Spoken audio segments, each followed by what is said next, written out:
scary.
They said, you know, between yesterday and today, upwards of 50 to 60 miles per hour, or like 30-ish, you know, somewhere across that whole spectrum. So, it's pretty windy, and I can hear it inside. When I've been indoors, I can hear it on my windows. So, and I imagine, like, the higher up one is, like, I'm wondering if it's windier even higher up, because the gusts got really loud. But, okay. So I'm heading west on Walnut. I'm passing Rittenhouse Square right now to my left. And the whole Rittenhouse Square area is all around. Although the French Quarter is off to my right a little bit, you know, technically we might have just passed it. It's like 19 to 17 or 16, and Chestnut to Walnut is considered the French Quarter.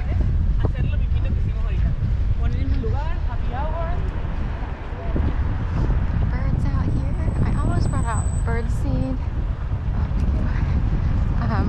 Bird food, but I fed some birds earlier, and I wasn't sure how many I would pass at this hour. So sorry for the wind. I wasn't sure how windy it would be. I have one of those styrofoam, like, you know, dead cat muffs, but it's like a styrofoam one to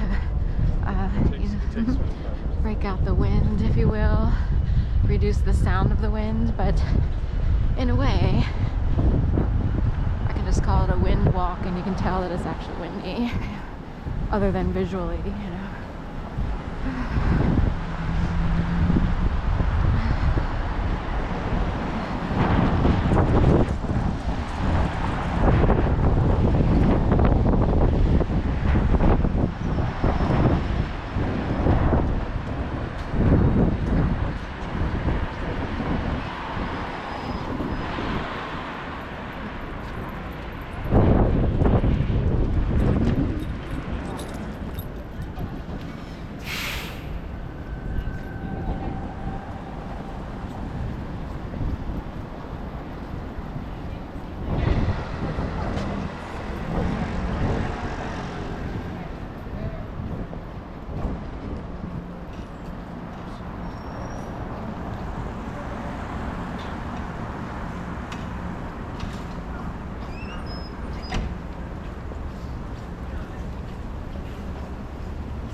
So it's still technically winter, and of course winter is supposed to, you know, it's expected to go even longer because the groundhog said so.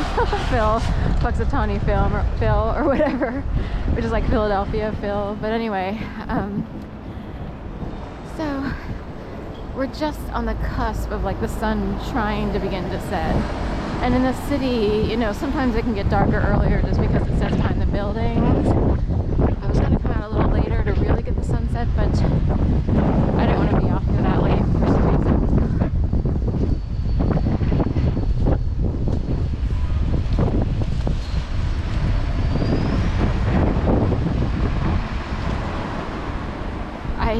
saw today on JLR Investigates. Every once in a while I check in with his channel because he seems to be on top of all these, you know, all the news stories of like, you know, serious matter.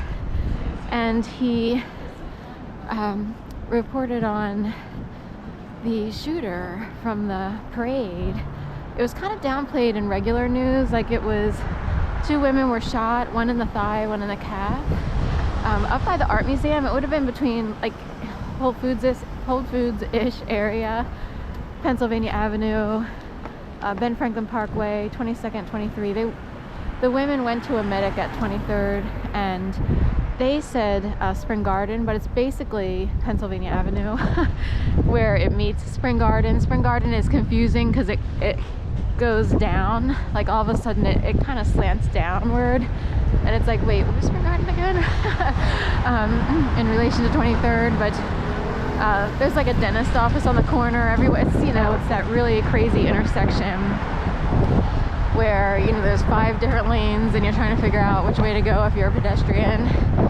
So a whole massive traffic light intersection there, a block west of Whole Foods, so near the Parkway House.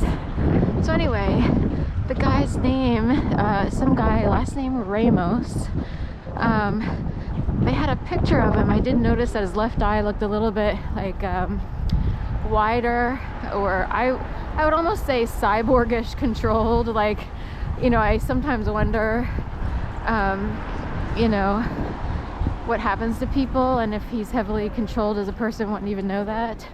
I wouldn't want to know that. Most people don't want to feel like someone else is controlling them, so, or using them in some capacity without their knowledge. But it turns out this guy is quite the traveler and transient who gets around to a lot of different states, and he might hop states just because of a rap sheet. I don't know how it works, you know, but he wound up at the, you know, parade for the Super Bowl, Eagles Super Bowl parade on Valentine's Day, and 2 women, you know, were supposedly shot. This is a long way, so I'm gonna hoof it here really quick. So it takes a long time to wait for this one. And anyway, point being, there wasn't much news surrounding this. The women, you know, are injured.